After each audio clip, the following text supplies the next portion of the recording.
소돔과 고모라에 롯과 그의 가족들이 살고 있었습니다. 롯과 그의 가족들의 모습은 오늘 이 시대를 살아가고 있는 우리들의 모습과 조금도 다를 것이 없습니다. 소돔성이 얼마나 음란과 성문란이 극심했던가를 잘 보여주는 말씀이 있는데, 천사들이 롯의 집을 방문했을 때 소돔성 사람들이 와서 우리가 저들과 상관하겠다는 것입니다. 상관하겠다는 말은 동성애를 하겠다는 그런 말이에요. 소돔성은 동성연애가 보편화될 정도로 타락했다는 말인데, 동성연애를 남색이라고 합니다. 남색이라는 말은 영어로 소돔 이런 단어입니다. 바로 이런 소돔이라는 단어가 바로 동성애에서 근원에서 나온 그런 말입니다. 이런 소돔 땅이 마침내 어떻게 되었습니까?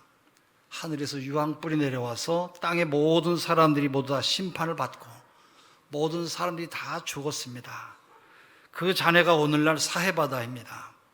사해바다는 일반 바다보다 5배나 더 물이 짜고, 사해바다는 일반 바다의 지면보다도 388m가 낮아서 죽음의 바다가 되었어요.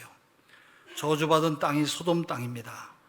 저주받은 땅의 종말로 우리가 지금 살아가고 있는 이 세상도 소돔성과 같이 아주 타락할 대로 타락한 그런 땅입니다. 우리에게 남아있는 것은 하나님의 심판밖에 없어요. 베드로가 말한 불의 심판으로 우리가 살고 있는 이 세상이 앞으로 심판받을 세상이라고 하는 것을 우리가 분명하게 깨달아야 합니다. 그런데도 어떤 사람들은 롯과 같이 여전히 예수를 믿으면서도 세속적인 신앙으로 내려가는 그런 사람들이 있어요. 참으로 안타까울 뿐이죠. 소돔성의 도시는 세속화되어 있기 때문에, 세속이라고 하는 말이 신학적인 용어로 사용된 것은 1965년 미국의 하버드 대학의 신학부 교수였던 하비 콕스라고 하는 사람이 세속 도시라고 하는 그런 책을 썼는데, 그때부터 세속화라고 하는 말이 사용되기 시작했습니다.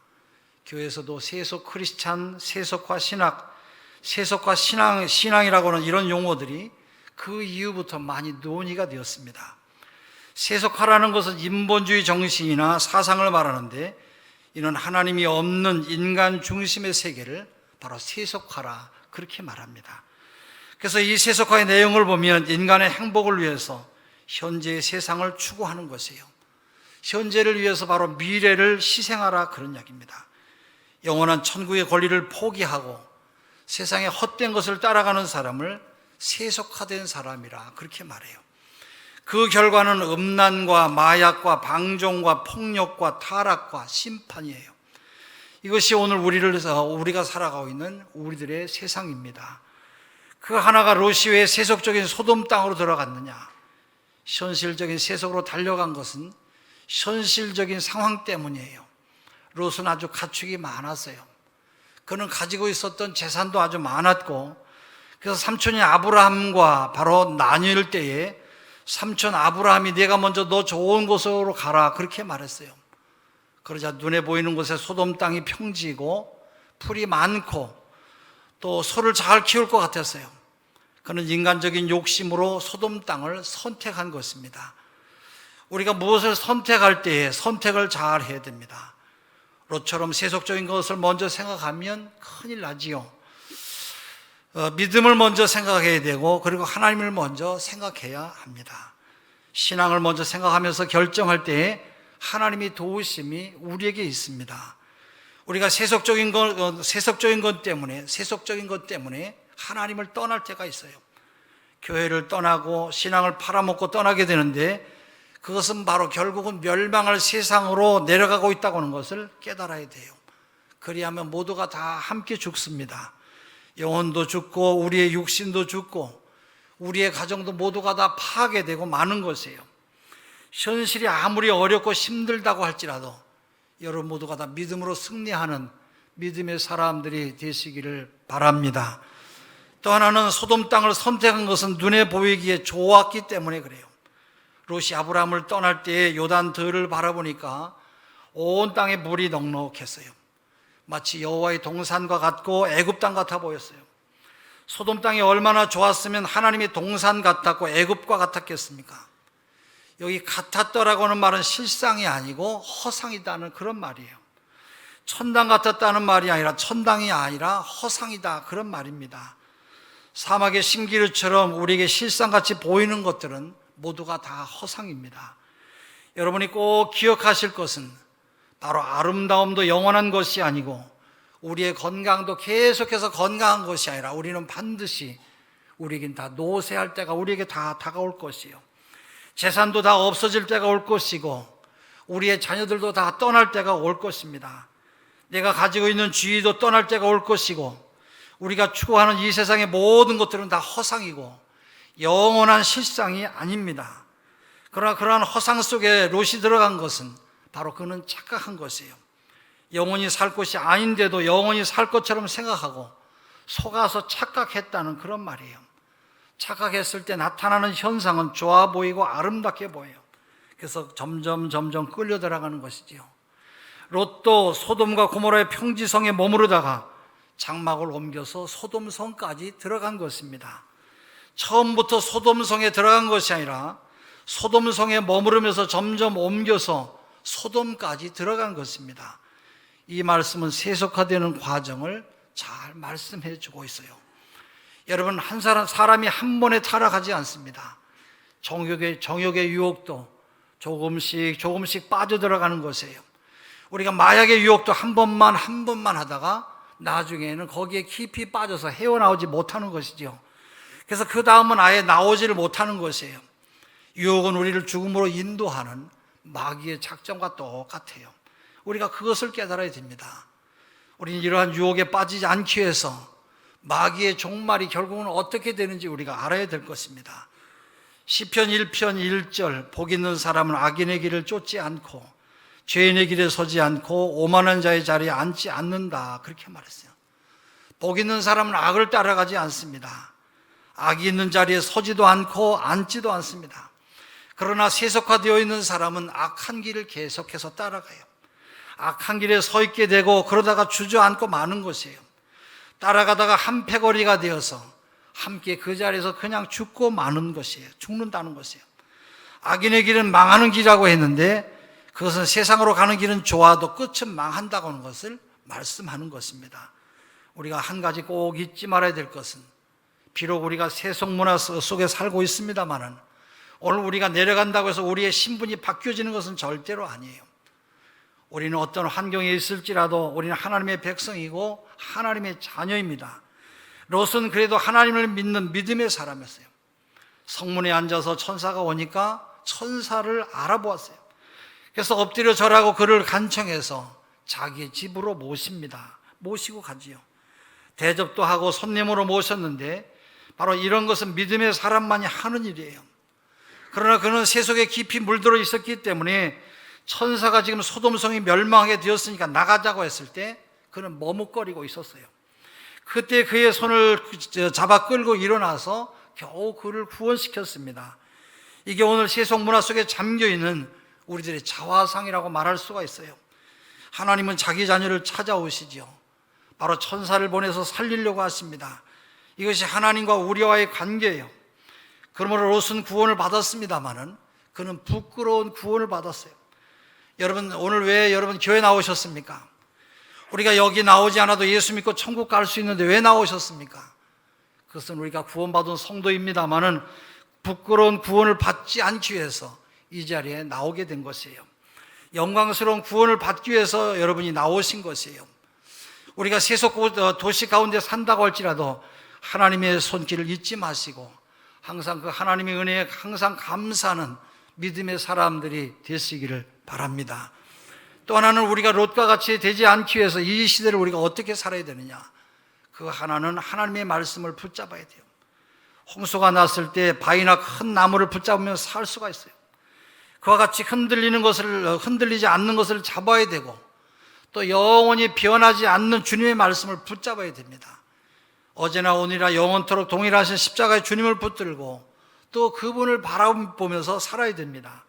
성경은 우리에게 말씀하지요. 히브리서 4장 12절, 하나님의 말씀은 살아있고 활력이 있어서 좌우의 날선 어떤 검보다도 예리하여 홍과 영과 및 관절과 골수를 찔러 쪼개기까지 하며 또 우리의 마음의 생각과 뜻을 판단하나니 말씀하고 있어요.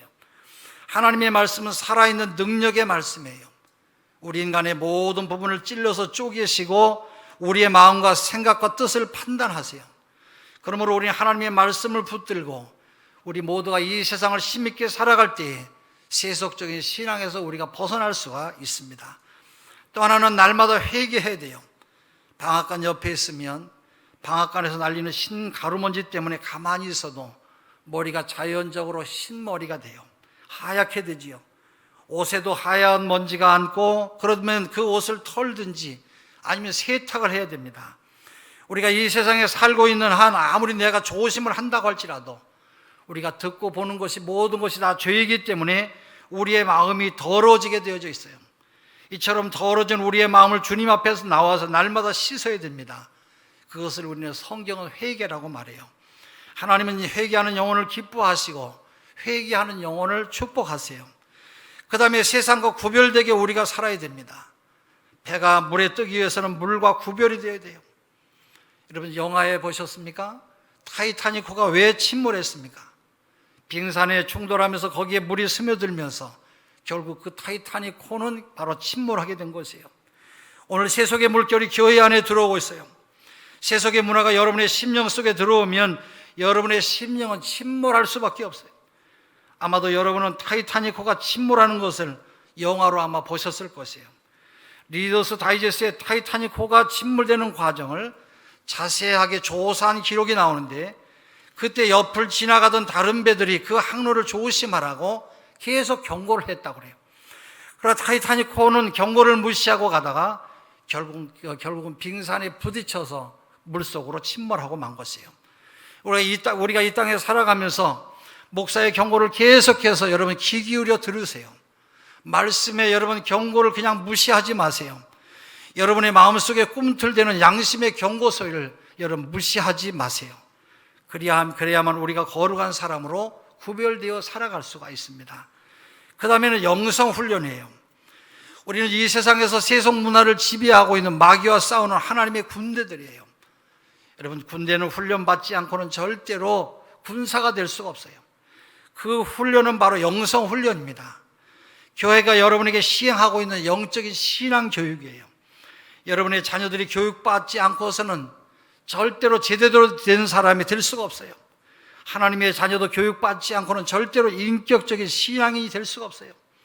은혜 받은 성도가 될지는 몰라도 인격적인 신앙이 되지는 못해요. 그렇기 때문에 성도들은 언제든지 교육을 받아야 됩니다. 교회의 여러 가지 교육 프로그램에 참여하시기를 바랍니다. 믿음이 어린 분들은 기초부터 시작해야 돼요. 그것이 우리가 믿음 생활에 승리하는 길인 것입니다. 그 다음에도 계속해서 신앙교육을 받아야 됩니다. 일평생 신앙교육을 받으면서 하나님의 사람으로 살려고 힘쓸 때 성숙한 신앙의 사람인 인격에 도달하게 되는 것입니다. 인격도 초등학생의 인격이 있고 대학을 졸업한 정도의 인격이 있어요. 우리가 하나님 앞에 서기 위해서는 높은 수준의 인격을 갖추도록 자신에 대한 엄격한 훈련과 교육을 받으셔야 됩니다. 그리스도의 장성한 분량에 이르도록 훈련해야 됩니다. 그 다음에는 기도해야 됩니다. 우리가 밥을 먹고 힘쓰면 그만큼 힘이 빠지는 것처럼 영적인 것도 소모가 돼요. 이렇게 소모되는 영역을 우리는 계속해서 충전해야 합니다. 충전하기 위해서는 우리가 기도가 필요해요. 기도해서 여러분 계속해서 영적인 충전을 하시는 믿음의 사람들이 되시기를 바랍니다. 건전지의 힘이 약하면 전화기를 사용할 수 없듯이 바로 우리의 영적인 충전이 필요해요. 자동차 배터리에 전력이 소모되면 자동차가 달릴 수가 없어요. 자동차가 계속 달려서 배터리를 충전시켜 줘야 되듯이 우리들도 계속해서 충전받아야 됩니다. 이것이 바로 기도입니다. 세속 문화를 이기기 위해서는 기도하지 않고는 힘들고 어려워요. 그 다음에는 봉사해야 됩니다. 부지런히 봉사해야 우리가 이 세속의 길을 이길 수가 있어요. 여러분, 일을 하면 힘이 나지요. 밥맛이 나고 밥을 잘 먹으면 사람이 건강하게 되는 것입니다. 여러분이 봉사를 하면 은혜를 받습니다. 봉사하고 나면 예배 시간에 설교 말씀이 얼마나 달콤하고 얼마나 그것이 맛이 있는지 몰라요. 그것이 바로 내 신앙의 힘이 되는 것입니다. 그러므로 세속을 이기고 우리가 그러므로 유혹을 이길 수가 있어요. 사람이 바쁠 때는 죄 지을 시간이 없어요. 그러므로 사람은 한가할 때 잘못된 생각도 하고 우리가 죄도 짓는 것입니다. 다윗이 밧세바 사건을 일으킬 때 늦게 잠에서 깨어났어요. 그리고 여유가 있어서 왕궁일을 거닐고 있을 때에 그때 다윗은 천추의 한이 되는 밧세바라고 하는 여인과 함께 죄를 짓게 됩니다. 자전거를 타고 부지런히 페달을 밟으면 앞으로 나갑니다. 그리하면서 넘어지지 않는 것이지요. 그러나 자전거를 타고 가만히 있으면 넘어지는 것이에요. 우리가 세속 문화를 이기기 위해서는 열심히 우리가 봉사해야 됩니다. 영성으로 건강하기 위해서 열심히 봉사하는 여러분 되시기를 바랍니다. 봉사할 때 우리는 세상을 이길 힘을 하나님께로부터 받는 것이에요. 성경은 우리에게 분명하게 말씀하십니다. 로마서 12장 2절, 너희는 이 세대를 본받지 말고 변화를 받아 하나님이 선하시고 기뻐하신 뜻이 무엇인지 분별하라, 그렇게 말씀하세요. 이 말씀들을 우리가 이 세상을 분별하면서 이겨야 됩니다. 살아있는 고기는 신미키 세상 물살을 거슬러 올라가며 살아남는 것이에요. 오늘 우리는 지금 무엇 때문에 세속 도시 가운데서 그렇게 바쁘게 살아가고 있습니까? 여러분, 하나님을 위한 것입니까? 아니면 내 영혼을 위한 것입니까? 아니면 내 육신과 세속을 위한 것입니까? 여러분은 무엇 때문에 그렇게 매일같이 바쁜 것입니까? 오늘 우리는 누구를 위해서 바쁜 것인지를 생각해야 돼요. 우리 모두는 주님 앞에서 올바르게 서기 위해서 여러분 모두가 다 바쁘시기를 바랍니다. 세속 문화를 이기기 위해서 바쁘고 힘쓰는 그런 믿음의 사람들이 되시기를 주의 이름으로 축원합니다. 성경에 우리에게 힘을 주는 말씀이 나와요. 두려워 말라, 내가 너와 함께함이라. 이 말씀은 성경에 아주 많이 나오는 말씀이에요. 우리 사람은 나약하고 무능하지요. 항상 근심과 불안에 떨고 있는 존재가 우리 사람, 우리 인간이에요. 이런 사람들에게 참된 자유와 소망을 주시기 위해서 주님께서는 두려워하지 말라, 그렇게 말씀해요. 하나님에 대한 강한 믿음을 갖도록 하시기 위해서인 것이에요. 하나님이 선택하신 사람들로 하여금 하나님의 소명을 이루게 하시기 위해서 하나님은 끊임없이 우리들에게 두려워하지 말라, 내가 너와 함께함이라, 두려워하지 말라, 두려워하지 말라 계속해서 말씀하고 계세요.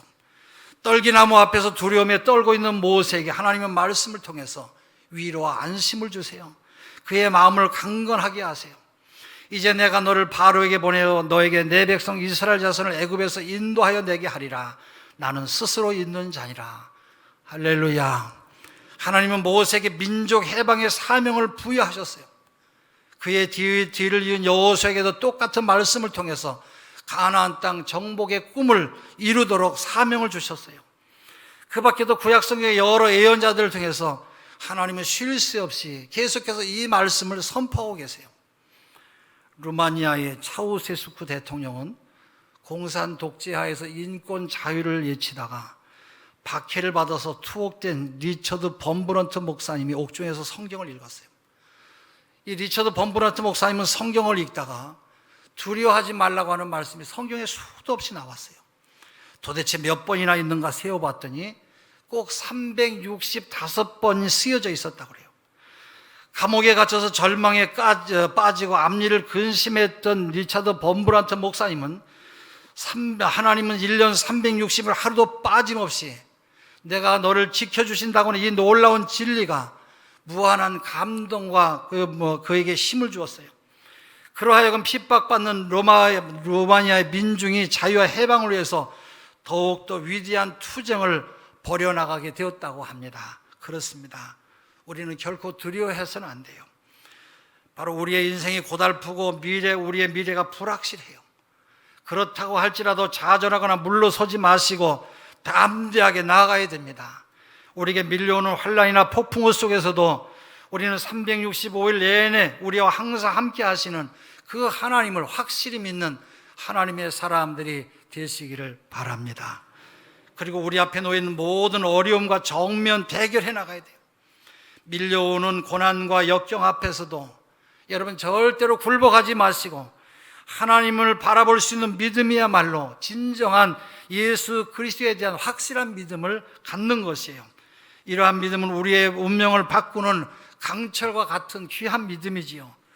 그런 믿음으로 우리가 이 세속의 도시에 산다고 할지라도 우리 모두는 다 승리할 것이고 마지막 날까지 하나님의 사람으로 살게 될 줄로 믿습니다. 우리 모두 이 귀한 믿음을 늘 간직하시고 우리에게 주신 이 귀한 믿음을 가지고 날마다 승리하며 살아가는 하나님의 사람들이 다 되시기를 주의 이름으로 축원합니다. 기도하겠습니다. 하나님 아버지, 세상이 날로 험해지고 어려운 가운데 있다고 할지라도 우리 모두는 하나님만 바라보고 세상 보지 않고 믿음을 변치 않고 살아가는 하나님의 사람, 믿음의 사람들로 살게 하여 주시옵소서. 땅끝까지 내가 너와 함께 하겠다고 하신 주님의 말씀을 늘 붙들고 승리하는 하나님의 사람들 되게 하여 주시옵소서. 예수 그리스도 이름으로 기도합니다. 아멘.